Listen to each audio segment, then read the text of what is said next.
Want to know how to edit out your time signature in Audacity? Well, no worries. In this video, I'm going to show you an easy step-by-step guide on how you can do it. It's super simple and under a minute, so let's get straight to it. Now, first things first, simply open up your Audacity application. And now, once you've done that, here you should be provided with this homepage right here.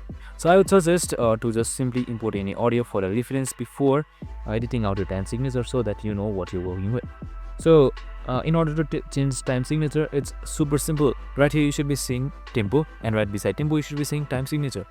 So that's it. You can just simply select this jot down box right here and edit it as you want.